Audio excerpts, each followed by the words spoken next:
Yo, what's up mga bossing? Magandang hapon sa inyo. Meron tayong Hilux dito, 2014 na ata itong ating Hilux mga bossing. Okay, ang issue ng ating Hilux mga boss, mahina na ang lamig pagkatanghali. Okay, nagpalit na sila ng expansion valve, ng dryer, nag-cleaning na sila, pero may problema pa rin sa response ng lamig pagtanghali. Naglagay na rin yung ating may-ari ng dalawang pan, mga bossing ha. May backup pang pan yan. Binaklas na namin lahat dahil ang procedure na in-offer natin sa kanya, mag-flushing ng buong system. Tinanggal natin ang compressor, condenser, evaporator, expansion valve dahil bago yung expansion valve, hindi natin pinalitan, pero yung filter, yung desiccant bag natin, nag-offer tayo magpalit at medyo matindi yung ating condenser mga bossing. Kanina, nung nagpa-flashing kami, hindi lang natin nakuhaan ng video, pero sobrang dilaw, o sobrang kalawang pala mga bossing, mali. Puro kalawang yung lumalabas dyan. Kaya pala, hindi siya makapag-response ng ganong kalamig na aircon dahil nga yung mga butas ng ating condenser puno ng kalawang. Mga bossing, ang butas ng condenser natin napakaliliit. Siguro naman, panood nyo na yung ibang video natin na ipopost natin dyan. Pansinin nyo kung gano'ng kaliit. Tinatabas natin tong ating condenser ng mga luma para mapag-aralan natin kung gaano kaliliit yung butas at kung paano ba linisin ng tama at mas maganda. Yung sa kanya mga bossing kanina, napakadumi. So saksi naman yung ating kliyente kanina kung gaano kadumi yung kanyang condenser. Pero yun nga lang, hindi natin nakuhaan ng video, no? Pero nalinis naman natin ng tama.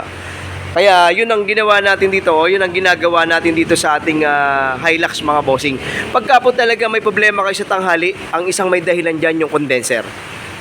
Siya yung may pinakamabigat na trabaho dun sa ating system aircon, no? Pasensya na kayo sa busis ko mga bossing. Meron tayong ubo at saka sipon ngayon. Kaya hindi magandang tono ng ating pakiramdam at saka ng ating boses, no?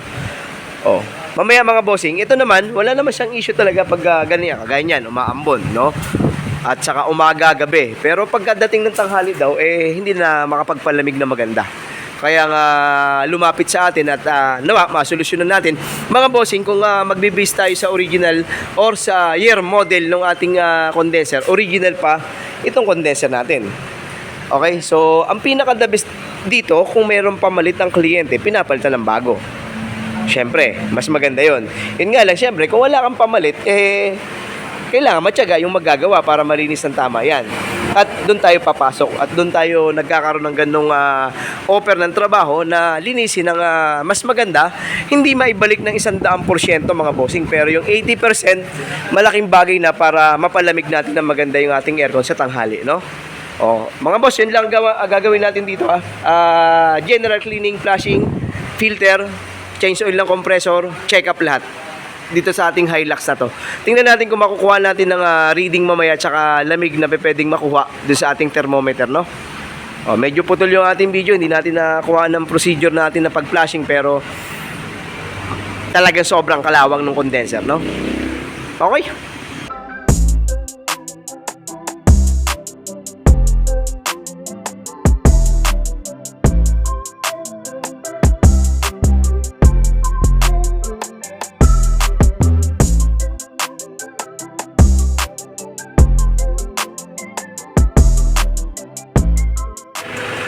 Okay mga bossing, okay na itong ating Hilux natin, no? Very good na.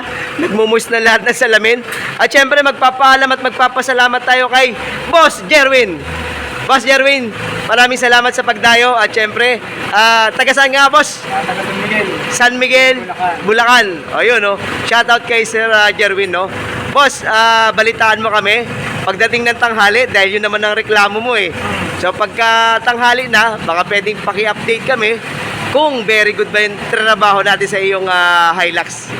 Ayan boss, ano masasabi mo? Sa ngayon, okay na So siya. far? Oo. Tapos, hindi kagaya kanina, parang Bitin. nag-high pressure siya, Oo. yung lamig. Ngayon, makikita mo talaga na malamig. Ayun, no?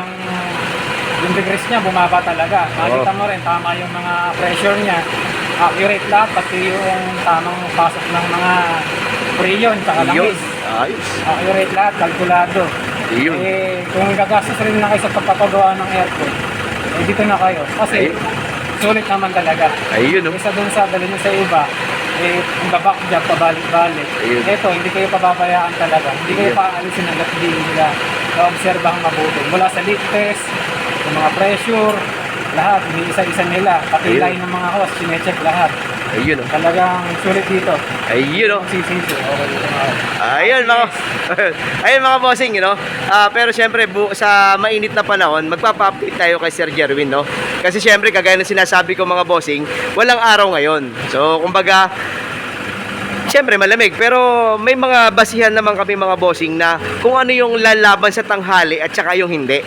Kumbaga based sa aming primary na ginagawang check-up tsaka monitor, alam namin kung very good o hindi, no? Pero syempre, pag actual na labanan na ng tanghali, yun ang kaaway ng ating aircon, doon tayo magpapa-update sa kanya, no? Pero marami nating mga offer, no? Sa ngayon kasi, hindi natin siya pwedeng magpapalit ng mga pyesa. Kaya hinabol lang natin kung saan yung paraang alam natin na hindi naman masyado maduduguan din yung ating kliyente. Okay, ayun na mga bossing. Boss, Jerwin, salamat po ulit. Salamat sa pagdayo. Ayun. Thank you mga bossing. Ingat lagi at syempre God bless sa ating lahat. Thank you.